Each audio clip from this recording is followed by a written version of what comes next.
나타나게 되어 각각 선악간에 그 몸으로 행한 것을 따라 받으려 함이라. 10절 말씀에 보면 이는 우리가 다 반드시 그리스도의 심판대 앞에 나타나게 되어 각각 선악간에 그 몸으로 행한 것을 따라 받으려 함이라 라고 되어 있습니다. 저희가 지금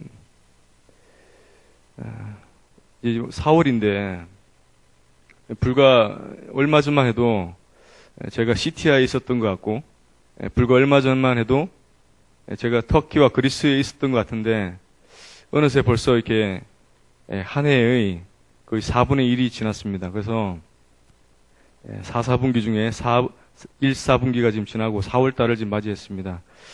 그림에 보시는 것처럼 이렇게 엎어놓은 모래시계처럼 우리의 모래는 이렇게 한정되어 있는데 하나씩 지금 빠져나가고 있습니다. CTI에 있을 때 어떤 형님이 그런 말씀 하시더라고요. 이 모래시계가 많이 있을 때는 그것이 천천히 빠지는 것 같이 보이는데 나중에 얼마 남지 않았을 때는 싹 빠져버린다고요. 그래서 지금 여기도 보는 것처럼 어느 정도 남았다고 이제 좀 방심할 수 있는데 이제 일정 부분이 이제 지나가면 그때는 정말 싹 빠져버리는 그런 것이 또 인생이 아닌가 생각을 합니다.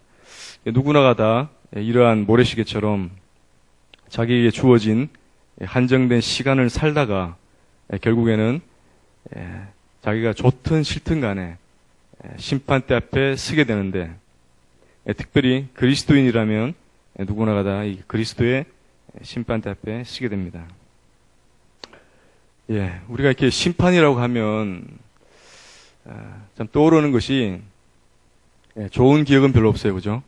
심판이라고 하면 왠지 벌 받을 것 같고 왠지 좀 이렇게 불안한 것이 좀 심리입니다. 저 또한 막상 이제 심판이라고 이제 생각을 해보니까 좋은 기억이 들지 않더라고요. 그래서 왜 그럴까? 왜 심판이 좋은 이미지가 아닐까 생각을 해보니까 상 받는 것에 익숙치가 않은 거예요. 어떠한 상을 받는 것에 익숙치가 않고 더 정확하게 말하면 상 받아본 적이 없는 거예요. 그래서 상 받아본 적이 없기 때문에 무슨 심판 또는 이렇게 무슨 판 그러면 일단은 뭔가 벌 받을 것 같고 혼날 것 같고 그렇습니다. 그러한 것을 이제 느끼게 됐어요. 그런데 과연 그러면 그리스도의 심판대라고 하는 그 10절에 나온 말씀처럼 누구든지 그리스도의 심판대 앞에 서게 된다고 했는데, 그럼 그리스도의 심판대 앞에서도 그렇게 우리가 벌을 받나 또는 이렇게 두려움으로 서야 되는가 생각을 해보게 됩니다. 하나님의 여러 속성들이 있는데 그 가운데 하나님의 속성들 여러 속성들 가운데 특별히 이제 공의의 하나님이라고 합니다. 공의의 하나님. 근데 이 공의는 어떠한 단순히 이제 벌만을 주기 위한 공의가 아니라 이게 상대적인 건데 두 가지가 있습니다. 보시는 것처럼 형벌적 공의와 이 보상적 공의가 두 가지가 있습니다. 그래서 하나님께서 죄의 경중을 따라서 죄에 따라서 벌을 내시는 것처럼 마찬가지로 그리스도인이 어떠한 행위를 한 것에 대한 또 경중을 따라서 상을 그대로 주시는 것이 그것이 공의가 아니겠습니까? 만약에 하나님께서 공의로우신데 벌은 벌대로 하시고 상은 안 주신다, 또는 경중을 따지지 않고 다 같이 똑같이 상을 주신다고 하면 하나님의 그런 공의의 속성에 위배되는 것이라 생각을 합니다. 그래서 좀 어려운 말이지만 하나님의 공의에는 두 가지가 있는데 이런 형벌적 공의와 보상적 공의가 있습니다. 그 잠언 말씀에 보면 이런 구절이 있는데 사람의 길이 여호와 앞에 있답니다. 근데 하나님께서 그 길을 옛날 번역에는 평탄케 하시느니라 이렇게 되어 있는데, 그것이 이제 원어상에 메팔레스라고 두 가지 뜻이 있어요. 메팔레스. 한 가지 뜻은 평탄케 하다라는 뜻이 있고, 또 한 가지 뜻은 바라보신다라는 뜻이 있습니다. 그래서 이제 전에 이제 번역상에는 그것을 이제 이렇게 그것을 평탄케 한다라고 이제 선택을 해서 번역이 되었습니다. 그런데 지금은 아마 바뀌었을 거예요. 지금은 달아보신다 이렇게 돼 있을 겁니다. 그래서 사람의 길이, 사람의 행동이 여호와 앞에 있는데 이 여호와께서는 그 행동을 그대로 이 천칭처럼 달아보십니다. 달아보시고 반드시 거기에 대한 또한 대가가 따르게 됩니다. 이것을 이제 이렇게 준비하면서 두 가지 이제 오해를 보게 됐습니다. 두 가지 오해 중에 첫 번째가 구원과 상급에 대해서 이렇게 구분이 모호하고 또 구원과 상급에 대한 구별이 애매하게 이제 이해를 하고 있는 것을 보게 됐습니다. 특별히 이제 장로교회나 이제 교파교회 같은 경우 특히 이제 심한 것이 구원은 그 믿는 자들에게 거저 주시는 하나님의 은혜의 선물인데 이 구원과 상급이 약간 이렇게 믹스되고 헷갈려서 무언가를 하나님께 드려야지만 무언가를 해야지만 구원을 받을 것 같은 그런 마음이 드는 거예요. 그런 착각이 드는 그런 위험성이 있는 것입니다.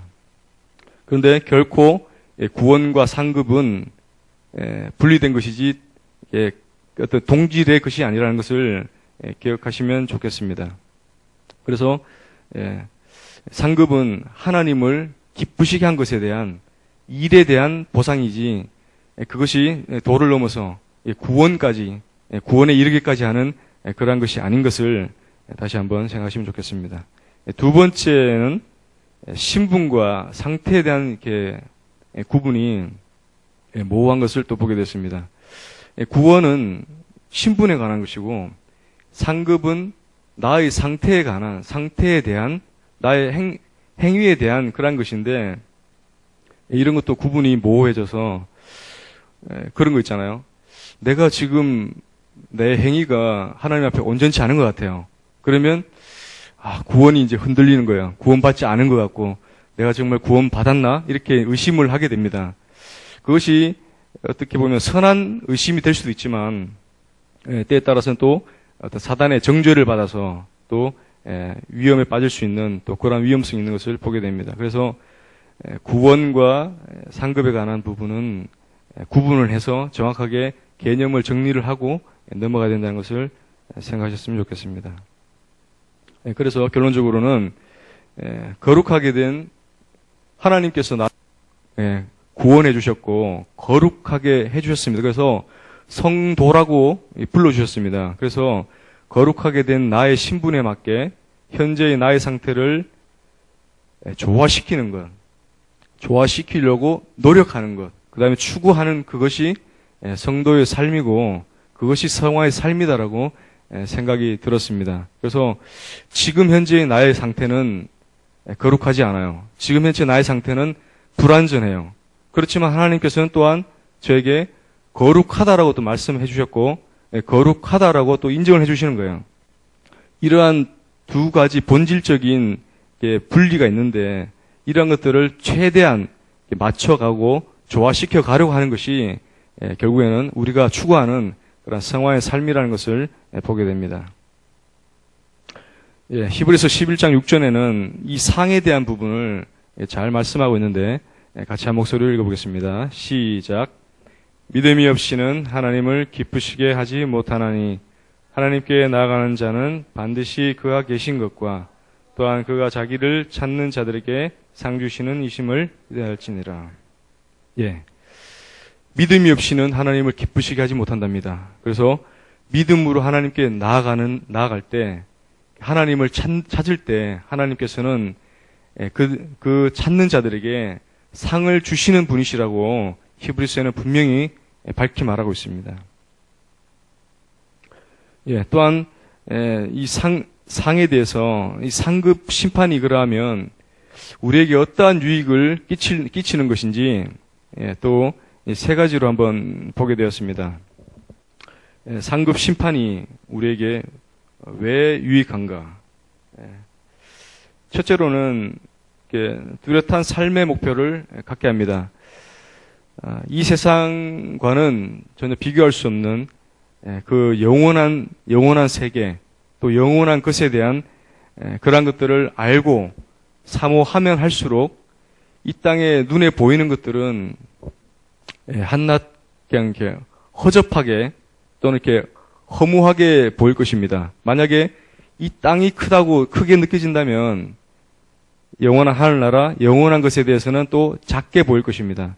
이것이 상대적인 것인데, 그래서 이러한 영원한 상을 바라보고 달려간다면, 이 땅의 것들, 이 땅에 썩어질 것들, 이 땅에 없어질 것들은 점점 잡지 않으려 하고 버리려 할 것이고, 점점 삶의 목표가 하늘의 것에, 영원한 것에 뚜렷하게 목표가 설정될 것입니다. 그래서 상급 심판, 상급을 받는 것이 이러한 것 때문에 유익이 있습니다. 둘째로는 덕스러운 삶을 살게 합니다. 만약에 상이 없다, 상이 없고 그냥 누구나가 다 구원받았으니까 다 천국 간다, 천국 가면 끝이다 라고 한다면 이 땅에서 그렇게 착하게 살 이유는 별로 없을 것입니다. 착하게 살려는 노력은 크게 안 할 거예요. 왜 그러냐? 너도 천국, 나도 천국. 똑같이 그냥 천국 가서 영원히 그냥 잘 사는 것 같으면 뭐 하나님께 충성하거나 충성 안 하거나 똑같이 그냥 구원받고 잘 사는 것이라면 뭐 남들이 뭐라 해도 남들 뭐 보기에 행동을 조심하고 이런 것이 없을 거예요. 그렇지만 그 성도들의 삶 하나하나가 영원한 것들을 결정한다. 나의 작은 행동 하나하나가 영원한 것을 좌우한다고 한다는 것을 분명히 안다면 나의 삶이 달라지게 될 것이고 또 내 이웃을 대하거나 성도를 대하는 삶이 덕스러운 삶으로 바뀌게 될 것입니다. 그래서 상급이 유익을 주게 됩니다. 마지막으로 인내하는 삶을 살게 합니다. 참 인내라는 것이 쉽지가 않아요. 그래서 그 운동 선수들 같으면 특히 마라톤을 예를 들면 마라톤 선수들 같으면 그 사도 바울이 말한 대로 그 상을 바라보고 그 월계관 썩어질 그냥 월계수 이파리로 만든 월계관 하나 따려고 그렇게 죽을 힘을 향해서 달리는데 그 달리게 하는 원동력이 뭐냐면 바로 이 썩어질 남은 이파리예요. 마찬가지로 우리는 그 썩어질 것이 아니라 영원하고 영존하는 그 영광을 위해서 달려간다고 믿고 달려갈 때 이렇게 인내할 수 있게 될 것이고 그 인내로 그러한 또 그 행보를 완주를 하려고 할 것입니다. 그래서 이 상급이 있기 때문에 우리는 인내할 수 있는 것입니다. 그래서 인내한 삶을 살게 주기 때문에 이 상급 심판이 유익이 있다 이렇게 생각을 합니다. 상급 심판의 원칙이 있어요. 하나님께서는 무분별하게 상급을 주시는 것이 아니라 하나님의 말씀대로 이렇게 원칙을 세우시고 그 원칙에 맞게끔 이렇게 상급을 주시는데 그것이 고린도후서 5장 10절에 나와 있습니다. 이 말씀을 참 외우시면 좋겠고 또 이 말씀을 한 단어 한 단어 잘라서 보면 더 유익이 있습니다. 상급 심판의 원칙을 한번 보겠습니다. 자, 이 말씀이 그 원칙이 됩니다. 우리가 다 반드시 그리스도의 심판대 앞에 나타나게 되어 각각 선악간에 그 몸으로 행한 것을 따라 받으려 함이라. 먼저 우리가 이 우리가에는 구원받은 성도들이 포함됩니다. 이 우리가에는 구원받지 않은 사람들은 포함되지 않습니다. 구원받은 성도만 우리가 되는 것입니다. 우리가 다 성도들이라면 누구나 예외 없이 그리스도의 심판대 앞에 선다는 것입니다. 누구나가 다 예외가 없습니다. 어린아이건 노인이건 간에 성도들은 누구나가 다 그리스도의 심판대 앞에 섭니다. 반드시, 이 반드시란 말에는 이 상급 심판이 반드시 있다는 것입니다. 이것은 내가 하기 싫고 하기 좋고가 아니라 반드시 이러한 심판이 존재한다는 것입니다. 그리스도의, 바로 이 심판하시는 심판주가 바로 예수님이시라는 것, 명시를 하고 있습니다. 심판대 앞에, 이 심판대 앞에 막연한 어떠한 공간에, 막연한 어떠한 장소에 서는 것이 아니라 분명히 그때 보좌에 앉으신 주님 앞에, 심판대 앞에 심판을 받는다고 장소를 명시하고 있습니다. 드러나 모든 숨은 지실이 드러납니다.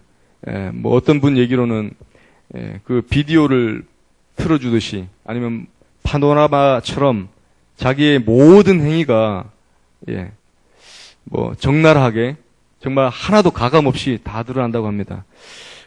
제가 어떤 분의 말씀을 들을 때 그런 얘기를 했어요.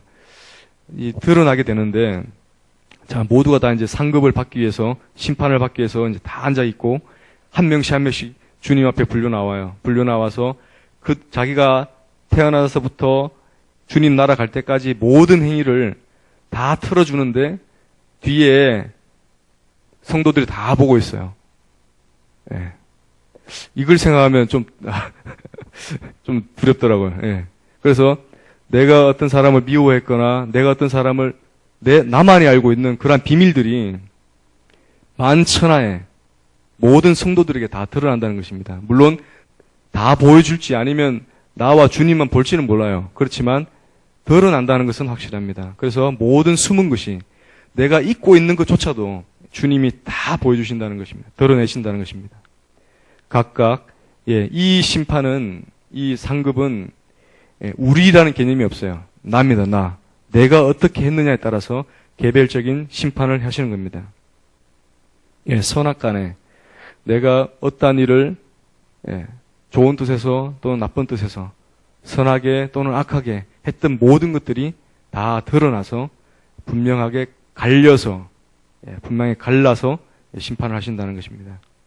그 몸으로 행한 것을 따라, 나의 몸으로 행한 것이라고 하면 나의 언행, 심, 사가 다 포함되어 있는 것입니다. 그래서 나의 몸으로, 그 몸으로 행한 것을 따라서 심판을 받게 됩니다. 받으려 함이라. 이 마지막인데, 이 모든 것들을 다 드러내놓고, 다 주님 앞에 다 이제 낱낱이 아뢰는 다음에 그 행한 대로 주님이 갚아주십니다. 여기서 한 가지 주의할 것.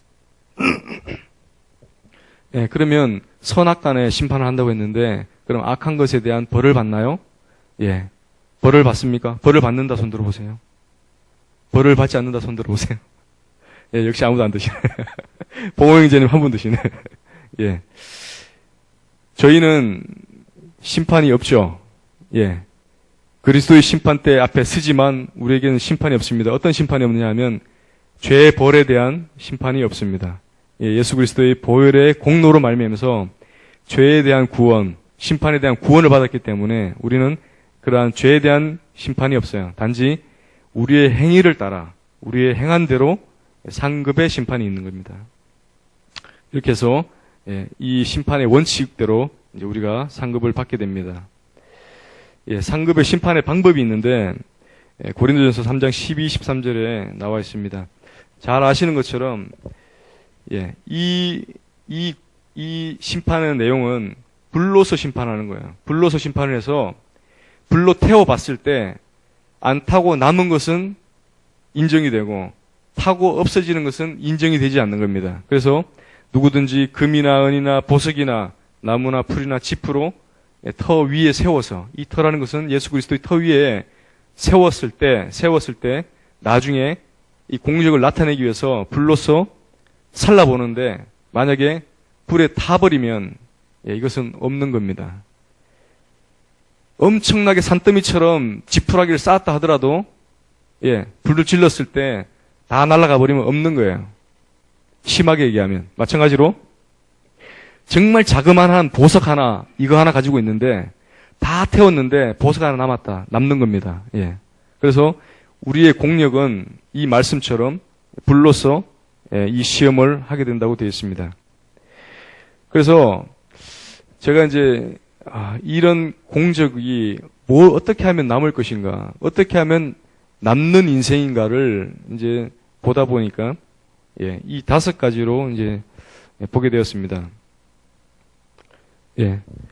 말씀대로 행했는가, 사랑으로 행했는가, 진실하게 행했는가, 겸손하게 행했는가, 충성스럽게 행했는가. 이 5가지에 다 요약이 된다고 생각이 듭니다. 말씀대로 행했는가, 말씀대로 행한 일 하고 이제 묵상하는 가운데 그런 생각을 해봤어요. 내가 성경을 하나님, 이제 주님 앞에 섰을 때 과연 자랑할 수 있을까? 어떤 자랑? 예수님 앞에 섰는데, 예수님, 저 성경 300번 읽었어요. 저 새벽기도, 철야기도 했어요. 저 성경 잘 분석했어요. 이러한 것이 주님 앞에 인정이 될까 생각을 해봤습니다. 그러면서 한편으로 이 생각이 들더라고요. 최근에 저희가 세탁기가 고장나서 세탁기를 이제 하나 지금 장만을 했는데, 그런 세탁기든 뭐든 간에 보면 거기 작동 매뉴얼이 있잖아요. 설명서. 예. 그래서 마치 하나님 말씀이 좀 속된 말이지만 어떻게 보면 하나님의 설명서 같다. 하나님의 설명서. 그래서 하나님이 나는 이러이러한 것을 원해. 나는 네가 이렇게 했으면 좋겠어. 라고 하는 것들을 설명해 놓으셨는데, 단지 저 성경 300번 읽었어요. 이 말은 저 설명서 300번 읽었어요. 그리고 그럼 예수님이 묻죠. 그럼 세탁기 돌려봤니? 아니요. 세탁기는 안 돌려봤어요. 그냥 설명서만 300번 읽었어요. 의미가 없잖아요. 예. 물론 그렇지 않을 거라 생각합니다. 성경을 읽는 자체가 하나님께 나아가고자 하는 마음이 있고 또 하나님을 알고자 하는 마음이 있기 때문에 성경을 읽는 것이라고 믿고 알고는 있습니다. 그렇지만 우리가 간과해서는 안 될 것이 단순히 성경을 읽었다고 해서 그것이 인정을 받는가 그런 건 아닌 것 같습니다. 여기서 나온 것처럼 5가지의 공통점이 있는데 다 끝에는 행한 일이에요. 행한 일. 말씀대로 행했느냐, 사랑으로 행했느냐, 진실하게 행했느냐, 겸손하게 행했느냐, 충성스럽게 행했느냐. 행하지 않은 것이라면 주님께 내세울 만한 증거가 없잖아요. 뭔가 했으면 행위가 있는데, 행위에 대한 증거가 있는데, 행하지 않고 그냥 가만히 있었다면, 아무것도 아닌 거잖아요. 그러한 것은 불로 태웠을 때 다 타버리고 없는 것입니다. 이렇게 말씀대로 행했다면, 말씀을 읽고, 말씀의 한 구절이라도 하나님 말씀을 위해서 살려고 몸부림치고 행했다면, 그것은 작은 보석과 같이 불에 타지 않고 남을 것입니다. 이 행했는가에 대한 또 말씀이 계시록에 나와 있어요. 계시록 22장 한번 보겠습니다.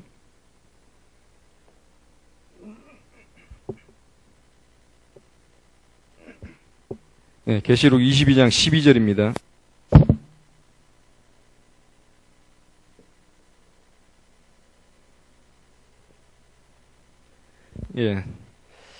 같이 한 목소리로 계시록 22장 12절 말씀을 읽도록 하겠습니다. 시작. 보라, 내가 속히 오리니 내가 줄 상이 내게 있어 각 사람에게 그가 행한 대로 갚아주리라. 여기도 주님께서 직접 말씀하셨습니다. 내가 그가 행한 대로 갚아주리라. 그가 생각한 대로 갚아주는 게 아니고 그가 행한 대로 갚아주신답니다. 그래서 내가 주님을 위해서 어떻게 행해야 될 것인가, 어떻게 살아가야 될 것인가, 어떻게 살아가야지만 나중에 이 그리스도의 심판대 앞에 섰을 때 다 날아가지 않고 그대로 남아있을 것인가 생각하시면 좋겠습니다. 지금 이제 곧 4월이고 이제 좀 있으면 2달만 지나면 또 이제 반년이 지나가는데 참 시간이 빨리 가요.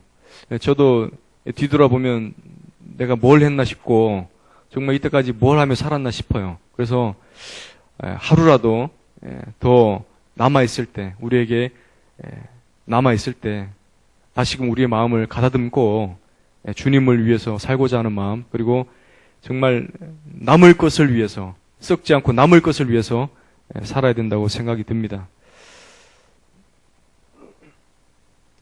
이 말씀을 한번 읽도록 하겠습니다. 이 세상도 그 정욕도 지나가되 오직 하나님의 뜻을 행하는 자는 영원히 거하느니라. 이 말씀은 그 D.L. 무디의 묘비에 적혀 있는 말씀이래요. 그래서 D.L. 무디가 묻혀 있는 그 묘비에 이 말씀이 적혀 있습니다. D.L. 무디도 물론 연약한 사람이었고, 이 강단에서 거론될 만한 그러한 위인은 아닐지 몰라도, 그래도 그 짧은 생애를 참 하나님 위해서 살고자 했고, 뜻을 위해 바치고자 했잖아요. 그래서, 그렇게 행했던 자는 주님 앞에 영원히 거한답니다. 마찬가지로, 영원히만 거하는 것이 아니라, 거할 뿐만 아니라, 영원한 상급을 누리며 사는 것입니다. 그래서, 성도님들, 또 저와 성도님들 모두가 다, 정말 이렇게, 어떻게 보면 변죽을 울리는 것 같은, 또는, 이렇게, 핵심은 놓치고, 엉뚱한 것을 붙잡는 그런 것이 안 되고, 정말 핵심을 붙잡고 달려가는, 그리고 핵심을 붙잡고, 정말 믿음 생활하고 신앙 생활하는 그런 성도님들과 제가 되길 바랍니다. 기도하고, 같이 기도하는 시간 갖도록 하겠습니다. 아버지 하나님, 우리가 주님 앞에 참 살아가면서 때로는 이렇게 살아가는 것이 맞는가, 어떻게 살아가는 것이 맞는가, 참 기준을 정하지 못한 채 또 혼동하며 살아갈 때가 있습니다.